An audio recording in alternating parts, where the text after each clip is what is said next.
राम भवन की जर्नी बहुत अच्छी थी। ये सबसे इम्पोर्टेंट मेरे लिए फन है। बहुत फन किया मैंने राम भवन के सेट पे।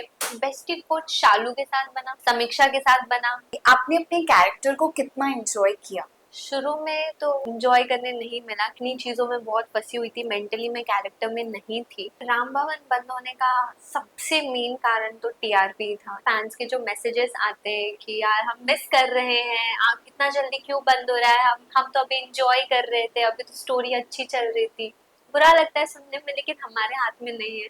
मुझे अभी सीरियल करना है एक और एज लीड। ओटीटी मेरा मेन टारगेट है, मैं ओटीटी के लिए खुद को प्रिपेयर कर रही हूँ। सो फर्स्ट ऑफ ऑल सृष्टि, आपका बहुत बहुत स्वागत है बज़ुका में।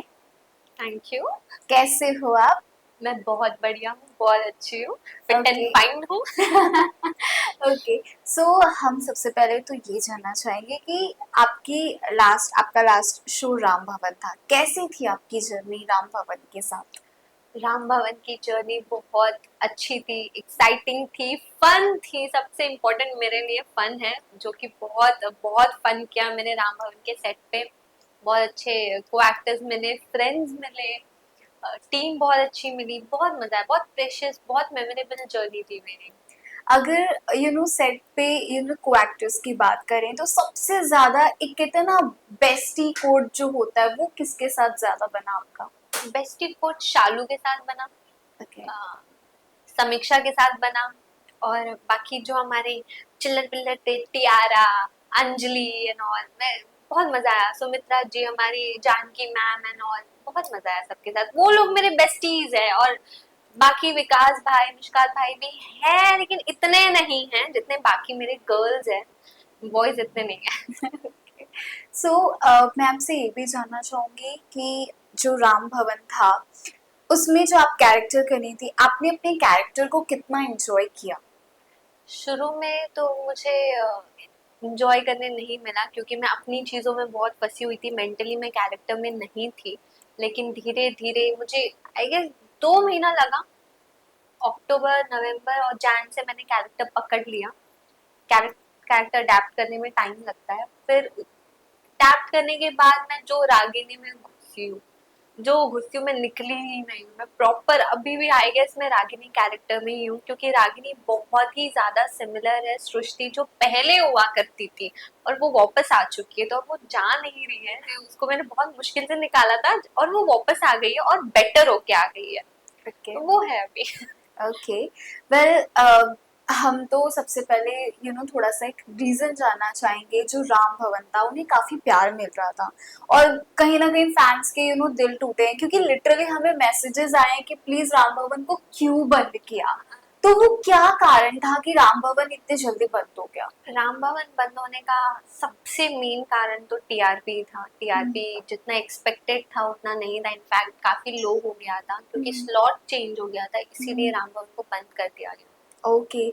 सो इट्स मीन आज के इसमें हमने देखा है कि जो डायरेक्टर्स प्रोड्यूसर्स होते हैं, पहले ऐसे नहीं होता था सृष्टि, कि सीरियल्स 6 महीने तक चलते थे, लेकिन अब टीआरपी का प्रेशर इतना हो चुका है कि अब सीरियल्स उतने ज्यादा समय तक नहीं चल पा रहे हैं। तो आप इस पर क्या कहना चाहेंगी? पहले सीरियल्स में तो बहुत कम आते थे, और जो सीरियल्स आते थे वो 6 महीने क्या, सालों साल चलते थे। 10-12 साल की रिश्ता क्या कहलाता है, अभी तक चल रहा है। ये 12 साल हो गए, अभी तक चल रहा है। और मुझे ऐसा लगता है स्टार प्लस ना खींच लेता है अपने सीरियल्स को, लेकिन बाकी जो चैनल है वो थोड़ा एक्सपेरिमेंट करते रहते हैं स्टोरीज के साथ, कैरेक्टर्स के साथ, और अलग अलग सीरियल्स के साथ, उनके बैकग्राउंड के साथ। तो इसीलिए वो शायद जल्दी जल्दी वाइंड अप कर रहे हैं कि ऑडियंस को देखते हैं कि ऑडियंस कैसे ले रही है। लेकिन जब तक ऑडियंस भी अडेप्ट करे तब तक बंद हो जाता है। या बिकॉज मिशकत और उनकी जो जोड़ी थी उन्हें काफी प्यार मिल रहा था शो को भी, बिकॉज लिटरली जब वो मैसेजेस आते हैं ना कि अरे यार क्यों बंद कर दिया, हम कर रहे थे, हम उसको टीआरपी को बढ़ा देंगे, हम कर देंगे। तो ये फैन से जो लव मिल रहा था उसको आप कैसे देखती हैं, क्योंकि इट्स रियली अनएक्सपेक्टेड कि वो ऐसे बंद हो जाए। फैंस के लिए तो अनएक्सपेक्टेड होता ही है, हमारे लिए कितना अनएक्सपेक्टेड था। हम आज गए सैटरडे को, संडे को शो बंद है, तो हमारे लिए भी बहुत शॉकिंग था। लेकिन हाँ, फैंस के जो मैसेजेस आते हैं कि यार हम मिस कर रहे हैं, आप इतना जल्दी क्यों बंद हो रहा है, हम तो अभी इंजॉय कर रहे थे, अभी तो स्टोरी अच्छी चल रही थी। बुरा लगता है सुनने में, लेकिन हमारे हाथ में नहीं है। चैनल के हाथ में डिसीजन, चैनल जो बोले, गॉड Okay. फादर। ओके, सो सेट से जुड़ी कुछ ऐसे मेमोरीज है आपकी जो शेयर करना चाहेंगे, और वो काफी ज्यादा ऐसा है कि आप उसे भूल नहीं सकती हैं, कोई ऐसी मेमोरीज? सेट की मेमोरीज मेरे लिए तो ये है कि मेरे ऑलमोस्ट मैं सबके साथ बहुत अच्छी थी। आई मीन सब लोगों ने मुझे बहुत अच्छे से रखा था। मैं क्या, मैं तो किसी के साथ भी फैल जाऊँ। तो सब लोग मुझे बहुत पैम्पर कर रहे थे सेट पे। मुझे ऐसा दोबारा माहौल नहीं मिलेगा जो मेरा ख्याल रखे, मेरे मेंटल स्टेट का ख्याल रखे। इन्होंने मेरे मेंटल स्टेट का भी ख्याल रखा, मेरे पर्सनल लाइफ का भी ख्याल रखा, और उस हिसाब से मुझे मेरी केयर करते थे, मुझसे बात करते थे। ऐसा वापस दोबारा नहीं होने वाला है। और मैं अपने सेट पे, अगर मैं राम भवन गई हूँ, मैं अपने रूम में बैठती ही नहीं थी।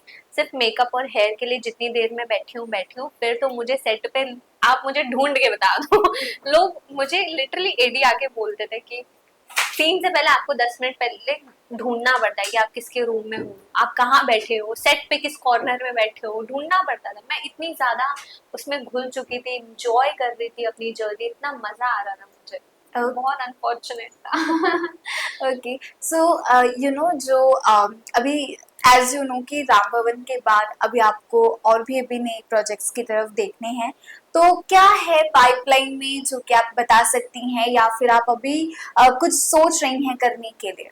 मैं फिलहाल अपना मी टाइम एंजॉय कर रही हूँ। मैं सच बताऊँ तो मैं ट्रिप पे जाने का सोच रही हूँ, तो मैं अभी काम का नहीं सोच रही हूँ। मैं चाहती हूँ कि मैं एक ट्रिप होके आऊँ अच्छी जगह, ताकि मैं फ्रेश हो जाऊँ बहुत। मैं अभी ट्राई कर रही हूँ ऑडिशंस के लिए, लेकिन मैं अभी सीरियसली भी ऑडिशन नहीं दे रही हूँ, टू बी ऑनेस्ट। मैं कोई बहुत अच्छा प्रोजेक्ट आ रहा है तो ही मैं ऑडिशन दे रही हूँ, बाकी मैं अवॉइड कर रही हूँ, क्योंकि मैं नहीं चाहती कि मैं इतना जल्दी लॉक हो जाऊँ। मुझे एटलीस्ट अभी थोड़े 15-20 दिन चाहिए, 1 महीना चाहिए कि मैं ट्रिप पे जाके आऊँ, अपने फैमिली फ्रेंड्स को टाइम दे रही हूँ, बहुत एंजॉय कर रहे हैं, उन्हें बहुत अच्छा लग रहा है कि मैं उन्हें टाइम दे रही हूँ, क्योंकि मैं उन्हें कभी टाइम नहीं देती थी इससे पहले। मैं अवेलेबल नहीं रहती किसी के लिए, लेकिन इस बार मैं बहुत ज़्यादा अवेलेबल हूँ। इस बार मैंने सोचा है कि मैं अपने फ्रेंड्स को, फैमिलीज को, सबको टाइम दूंगी, सबको विजिट करूंगी। मैं अपने रिलेटिव्स को थोड़ा विजिट कर रही हूँ, तो सब खुश है। तो मैं अगर नेक्स्ट प्रोजेक्ट होगा तो ट्राई कर रही हूँ कि सीरियल ही पकड़ूं। मुझे अभी सीरियल करना है एक और एज लीड। उसके बाद मेरा माइंड चेंज हो सकता है, शायद मैं सेकंड लीड ना करूँ या ओटीटी पे मैं स्विच मार जाऊँ, क्योंकि ओटीटी मेरा मेन टारगेट है। मैं ओटीटी के लिए खुद को प्रिपेयर कर रही हूँ, और सीरियल मुझे मज़ा आ रहा है, एक्सप्लोर करना है मुझे, और मुझे एक्सप्लोर करना अच्छा लगता है। जहाँ करने मिलेगा चली जाऊँगी। ओके, सो फैंस के लिए कुछ मैसेजेस है?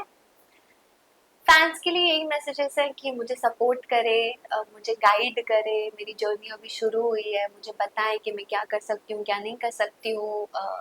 थोड़ा काइंड रहे मेरे साथ, हार्श वर्ड्स ना यूज करे। मेरी ऑडियंस भी बने, एंगेज दो। और मुझे ऐसे पर्सनली भी बताएंगे मुझे क्या चेंजेस लाने चाहिए, क्या नहीं लाने चाहिए। मैं ओपन हूँ अभी क्रिटिसिज्म के लिए, अभी चेंजेस के लिए मैं अभी ओपन हूँ। मैं अभी उस लर्निंग फेज में हूँ, शायद मैं बाद में देखती हूँ। Thank you so much Thank you for so joining much. us. Thank you so much. Thank you.